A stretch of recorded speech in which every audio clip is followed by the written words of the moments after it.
Okay, last topic for the day. We'll talk here for just a little bit. So the NIL transfer portal world has obviously been very chaotic the last few years, ever since it was first all this was first opened up and created. Someday I'm going to do a really interesting little. I'm going to do an interesting discussion. I think it might be even be a whole episode worth talking about how some of this started. Um, I think there's a fun discussion to be had about the role that Iowa State has played in all of in the transfer portal slash NIL era. If you look at like the football program, the football program's beating Oklahoma State in 2011 was arguably kind of the straw that broke the camel's back as far as getting a playoff. And then you look at basketball, which was transformed by Fred Hoiberg's approach to transfers and all this, which I would definitely say it was a primary catalyst. One of the initiative events, um, a canon event in the lore of the transfer portal, maybe the first spark in that. So it'd be an interesting episode to talk about one day. But couple, both men's basketball and women's basketball to an extent, and football both had their own kind of chaos in the last couple weeks. Obviously, football. Anybody that pays attention to the show is probably at least tacitly familiar with the Nico Iamaleava situation at formerly Tennessee, where he was a starter last year, and then he was in spring ball, and then apparently held out for more money, more NIL money, and Tennessee and Josh Heupel just said, "That's it." They cut him. It's a fascinating situation because it's the first time we've really seen a collegiate player just be let go and kicked off of a team for doing that, for requesting more money. It's the first. I think it's the first. I shouldn't say it's the first. I'm sure it's happened. But this is the most public time that we've seen a really high profile player do that, and just straight up hold out for more money like he's in the NFL. I don't necessarily blame any one particular party in this. I think this event was probably always it was destined to happen at some point, just given the environment around NIL and the transfer portal now, and how unregulated it is going into what will likely be the last year of this kind of Wild West environment before revenue sharing kicks in and NIL groups are absorbed into universities. Um, so I think it was an event that was always coming, but it's a funny thing because you can look at this situation, you can understand the actions taken by either side. Um, either side is well, understand is maybe not the right word. Like you can absolutely understand Tennessee's side of this, where you say, okay, well, we're not going to let one player hold our program hostage. That's just not going to happen. Like if you're not going to be a team player and you're not going to be a part of this football program, then you're not gonna be a part of this football program. We're gonna let you go and you can go find your own money someplace else. And maybe Nico will, and he probably will get a couple million someplace. I don't know where. Um, I don't know what team is looking for a quarterback exactly, but you know, he's kind of on his own now. And I would imagine that this was heavily driven by an agent situation. I'm assuming Nico has at least one agent, if not multiple agents. So I would assume this is a play by the agents to get more money, knowing full well that revenue sharing is coming next year and that the everything's going to change and the markets are going to change and it's going to probably settle down a little bit. So this was, I think, was a last ditch effort by the athlete, some combination of the athlete and the agent to just get as much money as they possibly can, especially knowing that Nico probably has a an uphill battle to make it to the NFL. Will he get a camp invite someplace? Probably, or maybe he'll be a late round pick or something like that. He'll probably have at least a shot at a training camp, but just based on what we've seen in college, I don't think it looks like he's primed to be a star in the NFL. So maybe he and his agent see this as, maybe his last option, last chance to make really, really good money. That's certainly possible. So he may have people not necessarily acting in his best interest in his ear. There's a lot of things that could be happening there. I'm not privy to the situation. There's a lot of people that aren't. It's all speculation. But what I do know is that this was coming, and it just happened to be this situation with that player at that team. Do I think? I don't know if we're gonna see a lot of that because I think we just saw that even a program like Tennessee, who, I'm sure they believe that they are at least a dark horse contender to win a national title next year, or at least be in the be in the playoffs and all that. They believe themselves to be a national title caliber of program that even they are going to be willing to they're going to be willing to dump their quarterback in the name of preserving some sort of team unity, or if they could Tennessee have come up with the money somehow? Probably, but I think they put their foot down and said we're not going to let this be, we're not going to be taken hostage by one player by one player on a college football team.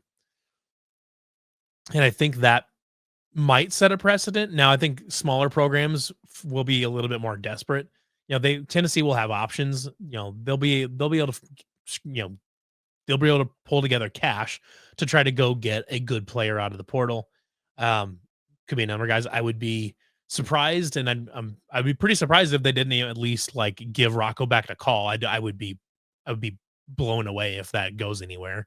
I don't think Rocco Beck is leaving. Um, but I would be surprised, and I mean, I think it would be silly of Tennessee to not at least call and say, "Hey, Rocco, what can we, what does the number need to be?" Um, you know, I'm they're gonna call, they're gonna have options. They're gonna look around. They'll have options. Yeah, but smaller schools will not have that option. Would Iowa State have that option? Let's say just in a completely parallel universe that Rocco Becht holds out. Would Iowa State how would Iowa State approach that? I mean, part of it would depend on what what the demands would be, what the money number, what the financial number needs to be, and does Iowa State have that much available, and you know, does it how will that affect recruiting going forward? Um, that's a big part of that equation. But then part of it too is that's just not how Matt Campbell runs his program. Like I don't think Matt Campbell would tolerate a player essentially holding the team hostage for more money. I don't think you would. I don't think that would be tolerated. So I think Iowa State would even probably put its foot down, even if it was slightly to the detriment of the position currently.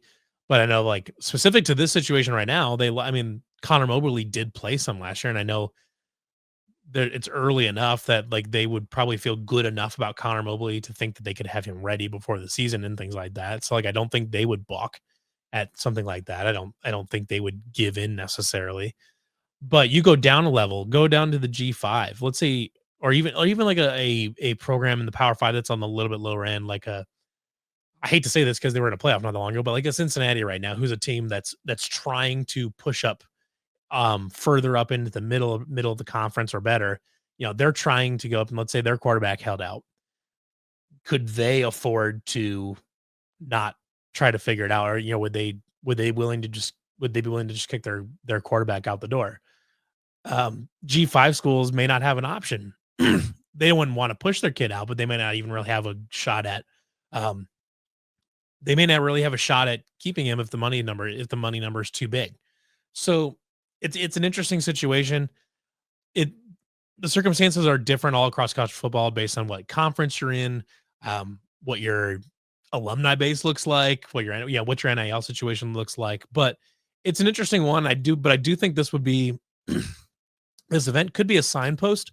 I think this is an event we could look at as a signpost event going forward. And what I mean by a signpost event is we say, when we look back on this era 10 years, 15 years, 20 years from now, and we're look at, okay, what were the key milestones in this discussion in this timeline that said, okay, this has happened and things changed. I think this is one of those things that we could look at and say, okay, this this is where things changed. Because right now we know that the NCAA has no teeth. Nobody in college football respects the NCAA and any of their power. Um, they don't there's not really a lot of respect there beyond the like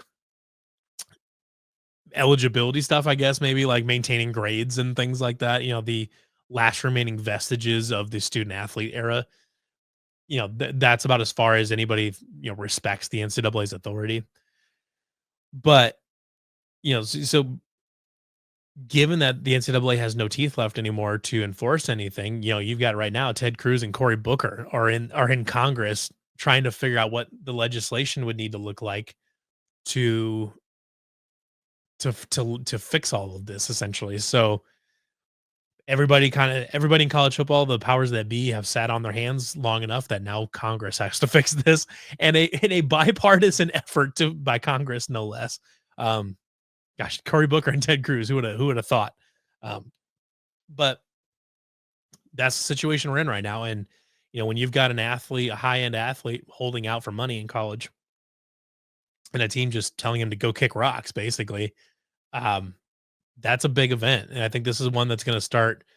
It's going to light a fire under the people trying to rein this all in and get this done. I think this is one of those things that we're going to look at down the road. As this was a signpost milestone event going forward. On the college basketball side, we saw the transfer market go completely out of control this year, where we saw guys that were very, they're okay, but they're not like elite players or anything like that, getting millions of dollars. The number that's been floating around or that's been in the rumor mill for Deshaun Jackson to go to Pitt was $1.5 million. Deshaun Jackson was a fine player last year, but he was not one of Iowa State's 6 or 7 best players. He had his moments, but the idea that a guy like Deshaun Jackson is worth over $1 million is crazy. And then we saw a situation with Josh Jefferson where, I don't think Josh Jefferson wanted to leave, but LSU supposedly was ready to pony up the dollars and was ready to write him a very big check, a much bigger check than Iowa State could write. And from what I understand is that Josh didn't really want to leave Iowa State, but at a certain point, if someone's going to offer you multiples, multiples of what you're making now, at a certain point, it's hard to say no because you, you know, as an athlete, your career can end at any time, and you know, you're really taking a gamble by, I don't know what Iowa State's paying Josh Jefferson. I don't know what the number is, but what I do know is that it's not as much as LSU was getting ready to offer, and it's probably if it was half of that, I'd be surprised. Um, but it was kind of one of those where Josh was put in a difficult place, and it's kind of what it is. And Iowa State had to sort of empty the coffers, from what I understand. Based on what Brett Bloom was saying on the Williams and Bloom podcast on this past Sunday, is that Iowa State basically had to empty the coffers to make sure that they hung on to Josh Jefferson, Tamin Lipsey, and Milan Momcilovic. And it's just that whole thing, the market spun out of control, where you've got very average players making over $1 million now, where your teams are way overpaying for guys because this is probably the last time that they'll be able to do that. That they'll be able to guarantee a certain amount of money. They'll be able to, going forward, say we're going to have this much revenue sharing taken care of, and then their NIL slash marketing department will line something else up for them. But this is probably their last time for these types of players, these very, run of the mill type of players, to be able to cash in and make that kind of money. A couple years ago, Deshaun Jackson is me. I'm only using him as an example, or Noyes Indecitus. These guys that I don't, a couple of years ago, maybe they're getting 6 figures, but they're not. It's probably low 6 figures at best. They're not getting millions for sure, but the market has completely overheated. We heard a number like JT Toppin getting something like 3.5 or $4 million. These guys are making a ton of money now. The market has overheated itself. Unfortunately, I would say brought in some transfers I think will make an impact. Some that I think have some work to do to make an impact. But the biggest win of Iowa State's transfer portal season of the offseason is hanging on to Josh Jefferson and Milan Momcilovic and Tamin Lipsey. Those are the guys those are your core. That's your main three, and Nate Heisey and stuff like that. That's your core right there. That if you're hoping to make to make a deep run in the tournament next year, that has to be your core, and they have to be healthy and they have to be ready to go. And there's a lot of people and names that believe that Josh Jefferson can take a really, really big step this offseason since he will actually have an offseason, um, not limited by injury. So it'll be an interesting thing. I think this is probably the last offseason that we'll see a super overheated transfer portal market. But it was just a fascinating, like really nerve wracking time there for a week or two where I would say had no. I'm sure Brent was, Brent Bloom, the director of the We Will Collective. I'm sure he was stressed out of his mind the last couple weeks, just trying to make sure I was taking hang on to its basketball, to its core on the basketball team. So shout out to Brent for making that happen. But it's a one of those deals. It's a crazy era, but hopefully it's coming to an end or to a sort of an end, or at least a more stabilized end, with revenue sharing and all these collectives not going away, but changing what they do and what part of the equation they fulfill.